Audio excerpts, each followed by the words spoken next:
Okay, so when I was thinking about this, I've never actually recorded an introduction for this podcast. So, welcome to the Royalist King CJ podcast, where we talk about music of all kinds: pop, country, hip hop, trap, R&B, soul. Just overall, we're gonna take a deep dive into music, and just kind of see where we end up, and what conversations and what we can learn from the music that isn't so clear in the first listen. So, welcome to the Royalist King CJ Music Podcast, and I hope you enjoy.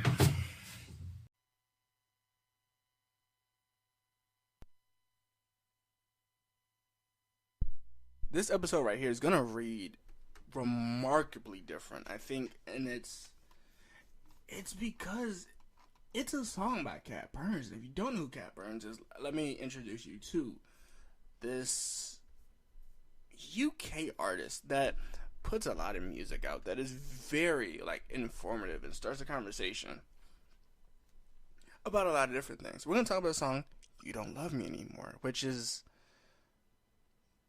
ironic, knowing that the music that Cat Burns normally produces, and somehow I let this song slip by me, right? Because Cat Burns, when she makes music, it is always a great time to hear music.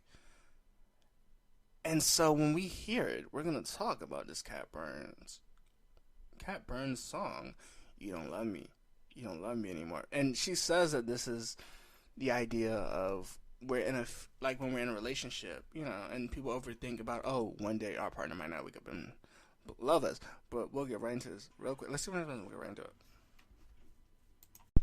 Okay, so Cat Burns talks about, in her first verse, feeling something's been off between us.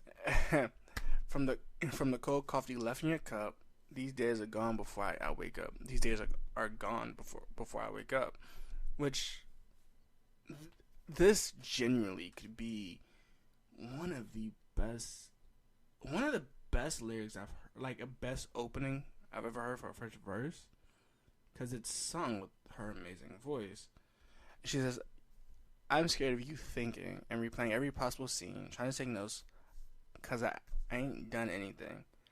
Almost as, hey, it's a lost connection between us, and for some reason I'm trying to figure out where in every possible scene I've been in with you, and I'm overthinking this relationship for the past couple of days, because I don't know where exactly we went wrong, or where we decided where we weren't actually in love," which is difficult, I think, because solely when you think about it, there are a lot of relationships where love is supposed to be on the table, and I've heard from some married people that say that every day you're in a relationship or in a marriage, every day is trying to recreate that love or try to create that feeling or emotion, which probably seems stressful to a lot of people that aren't married or in a relationship. But that's always good to know. That's why you always replay a scene trying to figure out, and you're overthinking. You're like, hey, I'm gonna overthink.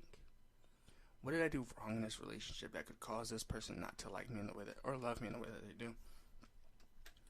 My friends pouring me drinks. My friends pouring me another drink just because I'm over here replaying the last couple of days of our relationship. Thank God someone's listening. She says, "Thank God someone's listening." If we got nothing left, you put us down to rest. Before you put us down, can we have a conversation? Because finally someone's listening to me and we're having this conversation. And if we have nothing left, can I make one request? And this request is probably what a lot of overthinkers will probably say. Hey, you know what? That'd be great. If you give me a reason, I'm perfectly fine. And this is why she says it. She says, "It would hurt less if you gave me a reason." She says, "I'd rather you list all the baggage that came with it and say I'm too much to manage. Or watch you watch my ego take a hit to the floor, because I'd rather have a reason why you don't feel the same way that you feel with me anymore." Which is why I like the title, "You Don't Love Me Anymore," because that's kind of spin of, well, can I get a reason? And I know people are gonna say, well, when somebody breaks up with you, they don't have to give you a reason of why they don't want to be with you anymore, right? But for a lot of people, a lot of overthinkers, that'd be enough for them to something for them to focus on. Instead of trying to focus on the relationship and where it went wrong, they go, okay, so this is the problem I need to focus on and fix. You don't have to fix it, There's someone perfect out there for everyone. You don't have to fix yourself to fit a specific standard for somebody else, which is, I think, it's a great chorus for girls and guys, non-binaries, to kind of anything. Okay, so it's, just let me know the reason. Just let me know the reason, and I don't have to overthink like many girls do in a relationship. I didn't mean to specify females, but I do. I know a lot of females that do overthink relationships after they have broken up because they're like, "What could I do wrong?" But why? Before you walk out this door, give me a reason so that I know when you're walking out this door that this was a deal breaker. Is what she's kind of saying, because she says, "Say something I can keep, keep when you walk out the door." Oh, just say that there's someone else that you adore, that you don't love me anymore, so that I don't have to keep. Because she says self-help is my own personal health, and I think what she meaning is there's a lot of self-growth after a relationship that a lot of people do. For example, Kat Burns might do deep breath, and some meditation, but nothing helps because I'm trapped. Fewer clothes are trapped all day. She's wearing fewer clothes because she's trapped all day.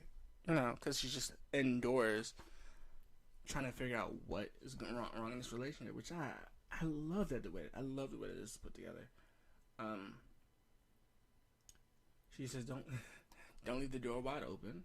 My friends are forcing me out the house because they want me to get out, because they know that it's a saying that it's a southern saying where, hey, you have the breakup blues, where you're not doing anything because you're too focused on where a relationship wrong, and not, hey, get out, explore. You don't want to be trapped inside.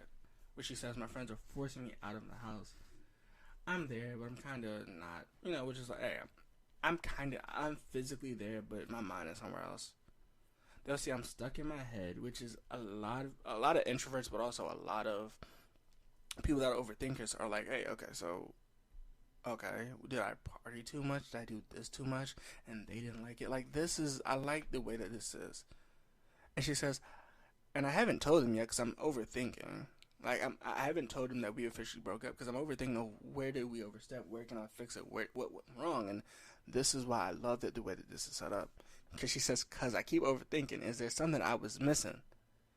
I can't admit it yet. Like, I'm still in that early relationship blues, but I don't exactly know what happened. But I do want to figure out what happened. And this is really refreshing. I think this is what I'm probably going to do at the end of each episode. I'm going to give a rating, and this is an 8 out of 10. And I'm going to give it a rating, and then I'm going to give some advice. For a lot of people that overthink, and I know this is potted kettle, really. But there are a lot of things that happen in relationships, or just in general, that, when you think of a breakup as a way to grow more of yourself. Don't think of it as, hey, I did something wrong or I did something terrible because I don't know where the love faded. Because I'm not good with advice, but I've heard from a lot of people. They said that if you treat every day like you're trying to court your partner, or you're trying to get your partner every day or every week or every day of your life, the love will never fade and you won't ever miss a step. Or you won't ever feel like you're missing something. Which I know that's not like the most logical answer, because it's not.